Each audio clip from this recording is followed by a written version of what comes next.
Mesdames et messieurs, amis auditeurs et auditrices de la 91.9, bonsoir et merci de nous choisir une fois encore chez vous. Nous sommes jeudi et comme tous les jeudis à partir de 18h05, vous retrouvez votre émission Coup Franc, cette émission qui vous donne la parole. Alors nous allons nous intéresser à la fin de saison, la saison 2018-2019 qui a pris fin donc le week-end dernier avec cette finale du championnat national de deuxième division qui finalement a été jouée entre Unisport de Sokodé et Ifogé d'Atapamé. Et c'est la formation de Kouloudé qui est sacrée donc championne de la deuxième division cette saison. A noter que Ifogé d'Atapamé et Unisport montent en première division. Ifogé qui a donc occupé ou bien qui a pris le ticket de la zone sud. Unisport a donc pris le ticket de la zone nord. En première division, c'est que le championnat a pris fin il y a de cela quelques semaines. La SK est sacrée championne du Togo, suivi de Maranatha de Sioko. En bas du tableau, Bikenti de Bassar et Fouadan de Dapaon descendent en deuxième division. Et voilà donc ce qu'on peut dire. Alors, la saison 2018-2019 de football a pris fin la semaine dernière avec la finale du championnat de deuxième division. En attendant la décision de la commission d'éthique sur la requête d'Agoua de Koussountou, quelle appréciation faites-vous de cette saison au Togo? Quelles dispositions ou bien pour éviter ces conflits en fin de saison? Quelles dispositions pour éviter ces conflits en fin de saison? Nous avons un premier auditeur, mais retenez tout simplement que l'émission du jour est mise en onde par Pélagie Mekoum. La vidéo de cette émission est une affaire de l'homme à devant, une émission que vous allez retrouver après sur le www.radiosportfmtg.com. Et devant ce micro, moi je suis Grégoire Attignon. Oui, cher ami, bonsoir. Bonsoir Grégoire. Comment vous allez? Je rends grâce à Dieu, je vais bien. Monsieur Israël Tébié. Monsieur Israël Tébié. Oui. Très heureux de savoir que vous êtes branché, vous êtes en direct dans cette émission. Oui, et je dois intervenir parce que le sujet est d'importance capitale. Je pense que en réalité, c'est nous-mêmes, notre façon de torpiller le texte, de contextualiser le texte qui crée des difficultés, sinon il ne devait pas en avoir. Vous voyez, au niveau de la CAF, par exemple, on a demandé à ce que la finale retour de la Ligue africaine des champions soit rejouée. Oui. À partir du moment où il y a un litige et les commissions n'ont pas fini de trancher, et je voudrais apporter un peu de lumière aux uns aux autres, éclairer la lanterne des uns et des autres. Il y a une différence entre des commissions ordinaires et les organes juridictionnels. Au niveau des organes juridictionnels, c'est-à-dire que la commission de recours et la commission d'éthique, les membres de ces commissions, ces organes-là, sont élus par le Congrès au même titre que la fédération, sinon le COMEX. Vous comprenez? Allez-y. Donc, personne n'a vocation, à part l'Assemblée générale, à remplacer ou à coopter des gens, pour remplacer des gens qui sont des missionnaires parce qu'il y a intrusion. Quand vous lisez l'article 34 du Code d'éthique, on dit les membres de la commission d'éthique sont totalement indépendants dans le cadre des enquêtes, des procédures et des prises de décision. Et ils se doivent d'empêcher toute intrusion, influence de la part des tiers. Donc si, en tant que, il y a une décision qui a été prise par une chambre basse, j'appelle ça comme ça, pour aller vite, si une décision a été prise par une commission constituée de magistrats avérés, cette décision, des gens veulent qu'elle en soit autre. Et ils font des pressions. La commission d'éthique a les mêmes pouvoirs étendus au Togo que ceux qui ont sanctionné Blatter, Platini et Valque. Et donc, je voudrais que ça soit clair pour tout le monde. Il faut que les gens arrêtent la supercherie. C'est-à-dire que les organes juridictionnels sont différents des commissions ordinaires. Au niveau des commissions ordinaires, on peut avoir une ou deux démissions, on peut remplacer. Mais pour les organes juridictionnels, s'il y a des missions, c'est qu'il faut convoquer un congrès extraordinaire où l'Assemblée générale va réduire les gens sur la base des dossiers qu'ils auraient déposés dans des délais impartis. Non, nous ne faisons pas du droit, nous faisons de l'amateurisme. Quand est-ce que nous allons progresser? Semi-amateurisme pour arriver au professionnel. Il faudrait quand même qu'on arrête à un moment donné. On ne peut pas danser, s'apprécier à la fois. Mais quand vous commettez des erreurs, vous commettez des bourdes, il faut accepter que des gens qui sont avisés vous donnent des conseils pour dire que non, que dans ces conditions, c'est ce qu'il faut faire. Vous me suivez? Allez-y rapidement. Il y a d'autres qui sont derrière vous. Vous allez-y rapidement, M. Tebié. La même chose aussi est en train de se produire par rapport à la nomination de la direction technique. Parce que j'ai eu dire, j'ai appris.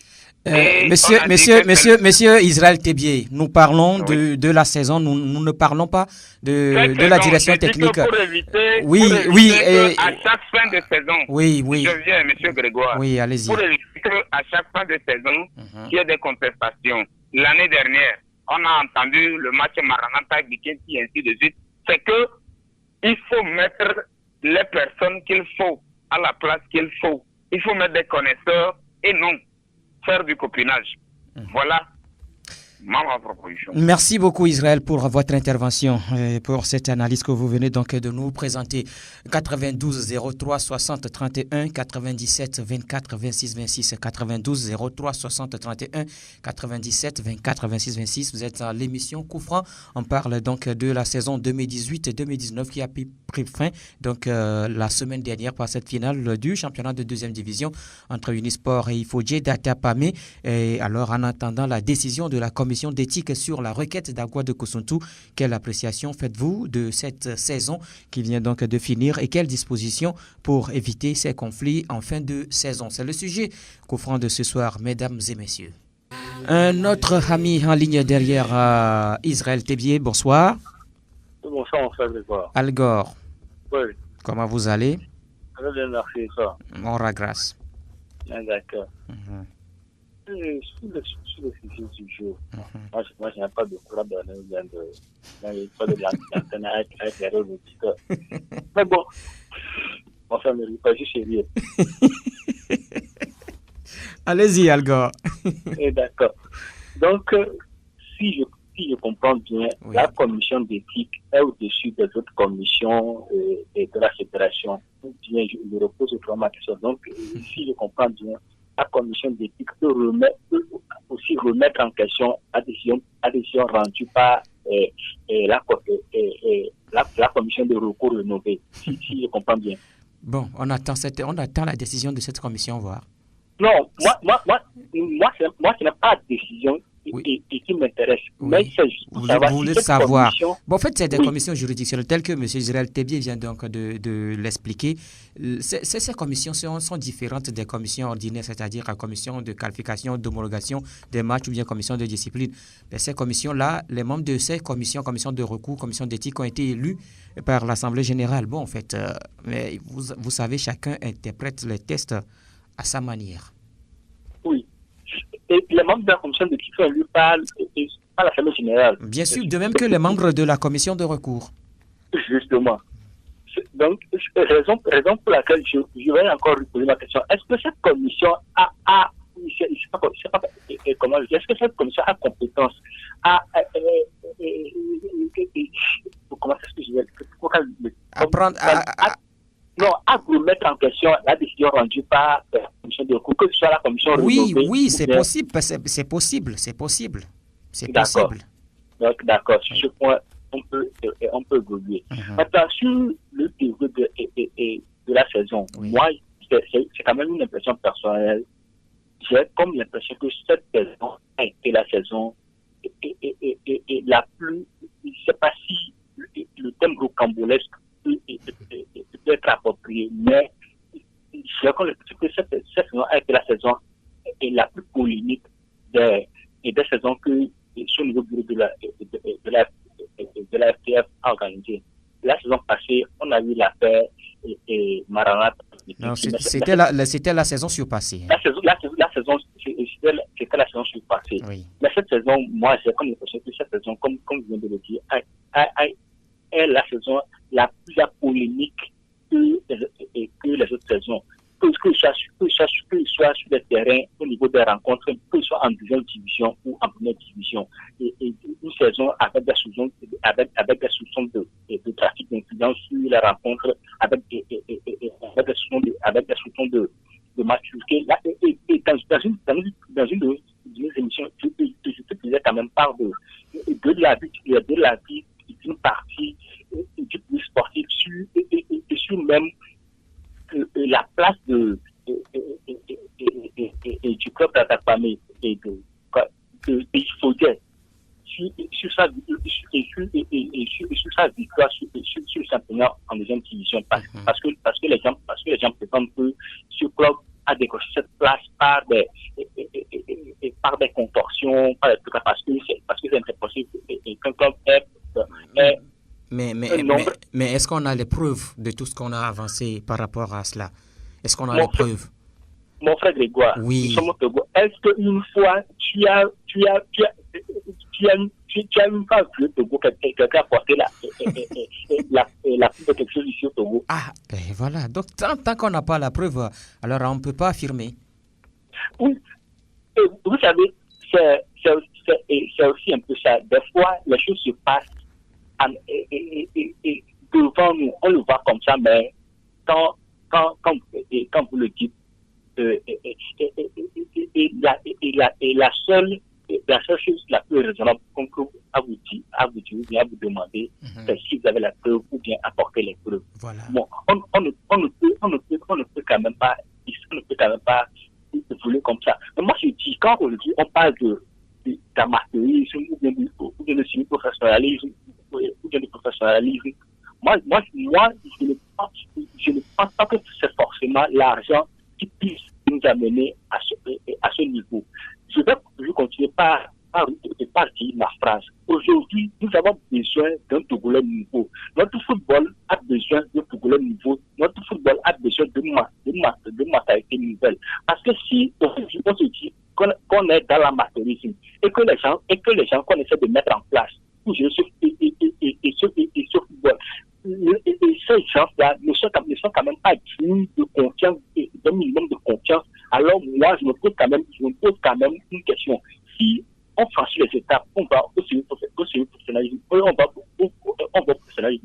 Qu'en sera-t-il réellement? Je ne dis pas qu'au niveau professionnel, il n'y a pas de corruption, il n'y a pas de soupçon de corruption, il n'y a pas de trafic, il n'y a pas de trafic d'influence. Mais quand même, il va falloir que les gens se ressaisissent et que les gens essaient de comprendre qu'ils sont là pour servir l'intérêt général et non l'intérêt particulier. Tant que nous ne dépasserons pas ces considérations, notre football ne peut en aucun cas évoluer. On peut injecter autant de millions, autant de milliards qu'on veut. Si ces sous sont injectés et qu'on est toujours les mêmes personnes pour prendre en charge ces sous, on aura toujours les mêmes résultats. Voilà. Aujourd'hui, il est temps que notre football puisse sortir de cette situation. Moi, je vais te dire, je vais dire que oui. Allez-y rapidement, il y a quelqu'un qui est derrière vous là. D'accord. La configuration même de cette fédération, de cette fédération et de cette commission, cette configuration même ne permet pas que nous puissions quand même avoir un bon déroulement de championnat et une bonne résolution à chaque fois qu'il puisse avoir un problème ou à chaque fois qu'il puisse avoir une crise. Et je reviens mon frère de droit. D'accord, il faut revenir sans... Allô? Bonsoir. Comment vous allez? Bien.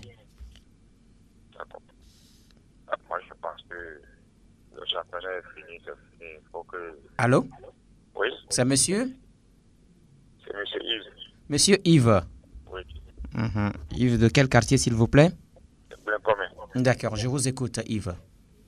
Je pense que le championnat est fini, c'est fini. Il faut qu'on arrête de revenir en arrière, devant, et passer, revenir. C'est mieux. Au lieu de commencer à entraîner à gauche, à droite, moi, je pense qu'il faut laisser tomber tout ça. Oui, mais vous ne pensez pas qu'on peut quand même faire une analyse sur la saison, comment est-ce que cette saison s'est passée? Et Non, mais ça fait quelque chose que veut dire, les garçons ont terminé le championnat, c'est tout. Donc, moi, je ne vois pas où là où c'est tout le débat. Ah, d'accord. Un autre auditeur, allô? Mon frère, je reviens. Oui, Algo qui revient. Oui. Et nous ne devons quand même pas continuer par vouloir faire l'apologie de la médiocrité. On ne peut pas dire que ce championnat est fini, donc basta, on n'a pas qu'on ne doit pas avoir de commentaires à faire là-dessus. Parce que les années se suivent et on a comme l'impression que rien ne change, mais plutôt on va plutôt de mal en pire. On ne peut quand même pas laisser les choses aller ainsi. Comme je le disais précédemment, la configuration du bureau de la FTF et de cette commission même ne permet quand même pas un bon fonctionnement et du bureau et de la commission. Qu'est-ce que je veux dire par là? Le fait qu'on mette même des dirigeants de club dans des commissions ou bien au sein du bureau exécutif, cette famille, je ne puisse pas que... Ah mais Algor, attends, oui. Mais il faut tout d'abord faire partie d'un club avant de faire partie du bureau, bien d'une liste pour faire partie donc du comité exécutif de la fédération. Il faut forcément faire partie d'un club, vous comprenez?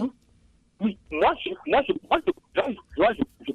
pense quand même qu'on doit qu'on doit quand même aller à un recyclage des choses. Parce que moi, cette façon de fonctionner, ça nous a posé des problèmes, ça nous pose des problèmes. Et si on ne change pas, ça continuera toujours à nous poser des problèmes. On va nous dire que là-bas, c'est un championnat professionnel. Prenez par exemple, je prends par exemple la Ligue 1 avec sa ligue de professionnels. Est-ce que Nasser Halafi, le président du Paris Saint-Germain, peut faire partie de cette ligue ou bien peut faire partie d'une commission de cette ligue? Et si un problème survient entre un club et que c'est sa commission qui va décider? Non, mais en fait, ceux qui font partie des commissions sont toujours positionnés ce sont les clubs qui les présentent. Hein. Ce sont les clubs qui les présentent. Oui. Au Togo, on sait aussi que les votes se font par accointance, se font par affinité. Mais après tout, il y a quand même une élection. C'est par élection, ils sont élus là-bas, ceux qui sont dans les commissions juridictionnelles. Oui, c'est ce que je dis. Au Togo, on fait les votes par affinité, par... Il est parti un souci avec la ligne de Al Gore, sans doute qu'il va nous revenir pour finir donc son développement, son analyse sur le sujet 92 03 60 31 97 24 26 26. Allô? Oui, comme je le disais pas. Oui. Au Togo, on sait comment se déroulent les élections et les votes au cours des élections. Au Togo, on vote par affinité ou bien par toute la façon. Parce que si Charles Grégoire, on est peut-être dans le même club, on fait partie du même club, si tu peux présenter me dire, si je te vote, tu iras défendre que l'intérêt de notre club à nous, ou bien même si toi et moi ne faisons pas partie du bureau d'un club ou bien un plus classe, si je sens qu'entre toi et moi il y a une affinité, il y a une amitié, peut-être il y a une relation beaucoup plus, je me dis, si je te vote, et quand j'aurai un problème, tu vas peut-être sur la base de notre amitié défendre mon intérêt. Et ça, c'est mauvais. Moi, la façon même n'est pas quand même une mauvaise chose en soi. Mais il va falloir que les hommes qu'on mette à cette place-là, il faut que ces personnes usent un peu de bon sens et de bonne volonté. Et que ces personnes sachent que une fois qu'ils sont élus dans une commission, bien, une fois qu'ils sont portés à la tête de quelque chose, ils doivent se départir de tout intérêt partisan, de tout intérêt personnel personnel et ne servir que l'intérêt général, c'est-à-dire celui du football. Tant que ces monsieur qu'on met dans cette commission ou bien dans cette bureau ne vont pas au-delà de ça, on continuera toujours par avoir les mêmes problèmes. Maintenant, tu parles de ce que nous pouvons proposer, les propositions pour qu'on ait une saison prochaine beaucoup plus améliorée que ça. Oui. Moi, je dis, aujourd'hui, le problème aussi du football togolais est aussi un problème d'ordre sociologique. C'est afférent aussi aux hommes qu'on met à la tête, comme je viens de le dire, à la tête de ce football pour pouvoir les diriger. Franchement, j'essaie de réfléchir, mais bon, je ne trouve quand même pas quand même de solution. Mais j'aimerais passer au-delà de ça et aller au niveau du côté des violents sur le terrain. À chaque fois, j'écoute votre confrère et constate beaucoup, quand on parle de violence, il parle toujours de problèmes sociologiques. Aujourd'hui, je suis à 100% d'accord avec lui parce que j'ai vu une seule saison qui m'a quand même qui m'a quand même et je me suis dit qu'en Afrique, c'est pas seulement au Togo qu'en Afrique, on a quand même du boulot à faire. C'est dans la première ligue et le championnat anglais. Et lors d'un match entre Chelsea, comme je dis, quand Higuaín a marqué, il est parti embrasser les supporters qui étaient juste derrière les plats publicitaires. Je me dis, et en Afrique, pour qu'on puisse avoir cela, on est quand même à des milliers d'années. Parce que aujourd'hui, quand tu vois sur les stades africains, on met des grilles. Même avec ça, les gens sont capables de défoncer ces grilles et aller sur le terrain et orchestrer des violences sur les acteurs. C'est aussi un problème sociologique. Et nous sommes quand même. Et il y a quand même un grand travail à faire à ce niveau pour qu'on puisse arrêter nous aussi au niveau de ces gens-là qui font aujourd'hui des choses comme on a l'impression comme si eux ils viennent d'une autre planète et que nous aussi nous sommes d'une autre planète. Même moi, ce qui me chagrine un petit peu au niveau de nos dirigeants, c'est parce que ces messieurs font quand même semblant de connaître la chose. Je ne sais pas s'ils font semblant de connaître la chose, mais ils font semblant de connaître la chose et quand on les met à des postes de responsabilité, ils peinent quand même à assumer ou bien ils peinent quand même à faire valoir leurs compétences. Et moi, ça me chagrine un petit parce que je me dis que des gens qui aujourd'hui, en qui on ne peut quand même pas faire, on ne peut quand même pas avoir un minimum de confiance, alors que ces gens-là sont quand même des gens responsables, des gens qui doivent quand même susciter du respect, mais qui se comportent ainsi. Il y a quand même un énorme boulot à faire. Il va falloir que nous puissions quand même essayer de changer de mentalité pour enfin penser au bien-être collectif et l'intérêt général et c'est nos intérêts particuliers. Merci beaucoup, Algor, pour ce développement. On vous a assez écouté. Vous avez dit beaucoup de choses d'ailleurs. Merci, mon frère, pour cette intervention. Un autre auditeur en ligne, allô? Bonsoir, mon frère Grégoire. Bonsoir. Maintenant, ce n'est plus Yves. Comment tu vas, mon frère? Réponds-moi d'abord.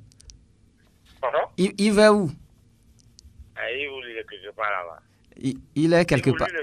Moi, ça va le vélo. Ah bon? Oui. Ah, d'accord. Ok, je vous écoute. Dis-moi, on parle du bilan de la saison bien commencé. Oui, on fait le bilan de la saison. Si on veut parler de bilan, le bilan, c'est parti pour peut-être à 3 à 4 niveaux. Ah bon? On veut parler d'organisation. Oui, mais tout ça là englobé, tout ça là mélangé, toi tu trouves ça comment? Ah, tout ça là, on mélange comme on entend de mélanger VI avec Ogali, n'est-ce pas?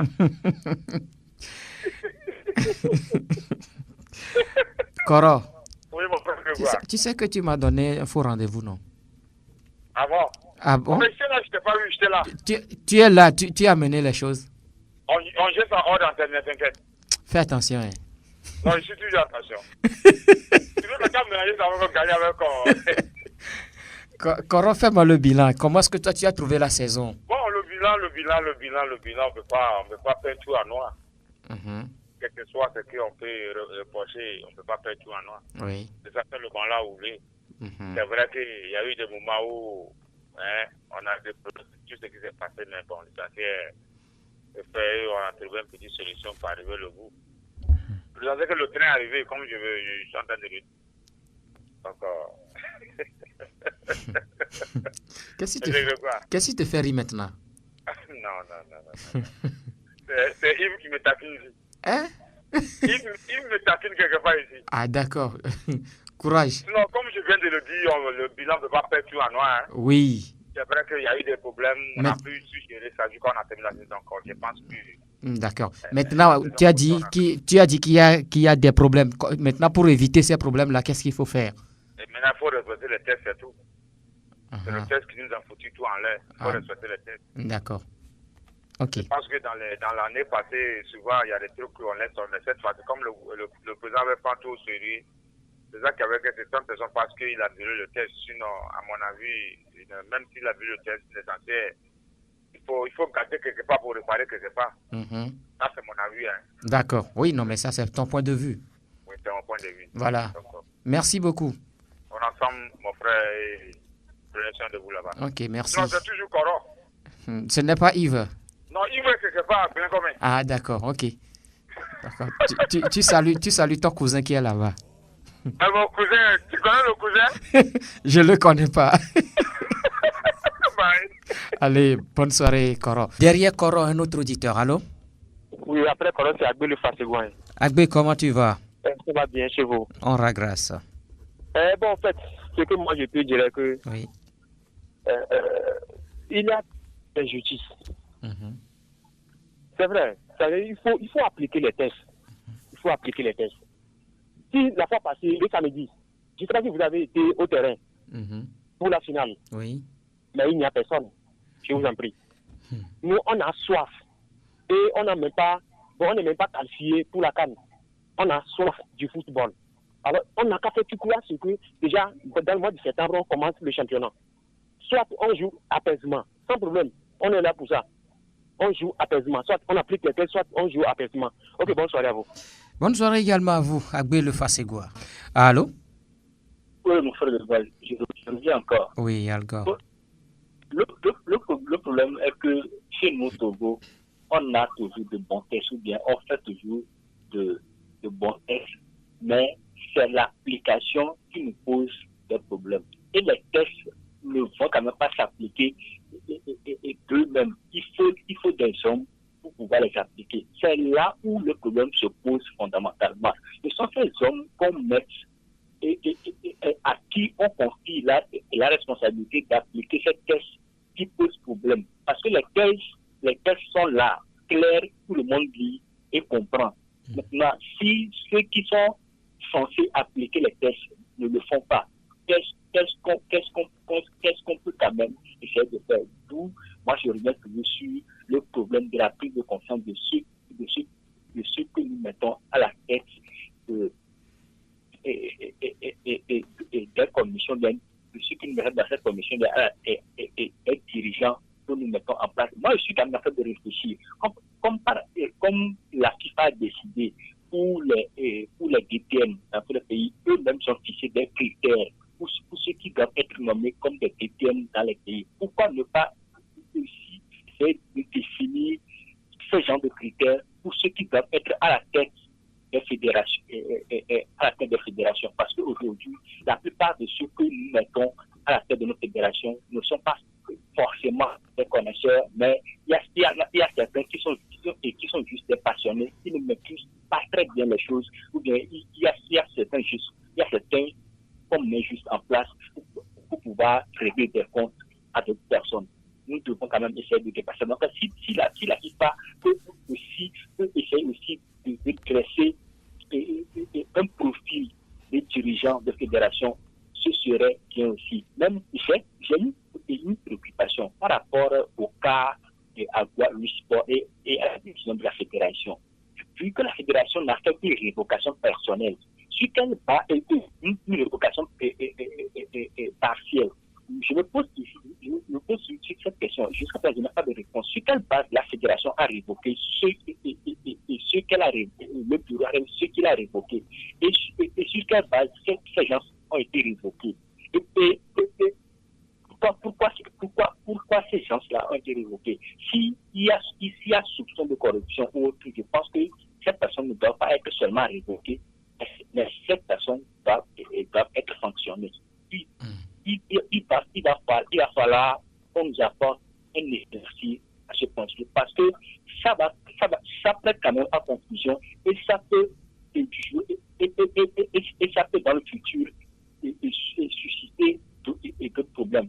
Si c'est que toute la commission qui a été révoquée, ça peut peut-être se comprendre plus ou moins. Mais que ce soit une révocation partielle, moi je me demande toujours jusqu'à ce jour sur quelle base ces personnes ont été révoquées, ou bien pourquoi c'est seulement ces personnes qui ont été révoquées, et qu'est-ce qu'on leur reproche concrètement. S'ils sont en faute, alors là, s'il y a des sanctions, on doit quand même essayer d'appliquer les sanctions pour faire quand même jurisprudence pour que demain, et si de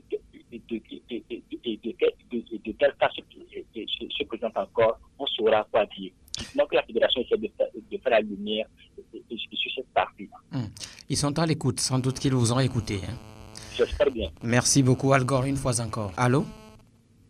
Oui, rebonsoir. Rebonsoir, Koro. Vous savez? Non. D'accord. On parle de tests, oui. Mais moi, je pense que ceux qui viennent, ils ne maîtrisent pas grand-chose. Excusez-moi de le dire. Vous parlez de qui? Ceux qui sont à la fédération? Oui. Ils ne maîtrisent pas grand-chose. Parce que je me rappelle que l'année passée, le cas de Kensio ou bien quoi là, avec Manhattan. Oui. Cette année, avant de commencer la saison, ils ont parlé de confrontation. L'année passée, c'était Edouard Avelan, n'est-ce pas? Cette année, on parle de confrontation. Oui. Si avant d'arriver, on maîtrise vraiment le contour, on ne va pas avoir ce genre de problème-là. Oui. Donc, avant de parler le test, il faut maîtriser d'abord avant de parler. C'est-à-dire, il faut maîtriser la chose d'abord avant de parler de test. D'accord. C'est là où se trouve le problème. Ok. Je pense que tu vois, la dernière fois, ils sont pressés, ils sont pas dit de créer quoi, arbitrage, quelque chose comme donc, quelque chose que je ne comprends pas bien. Tribunal arbitral indépendant. Pardon? Tribunal arbitral indépendant. Voilà. Pourtant, tout cela, on devait créer tout cela pendant longtemps, n'est-ce pas?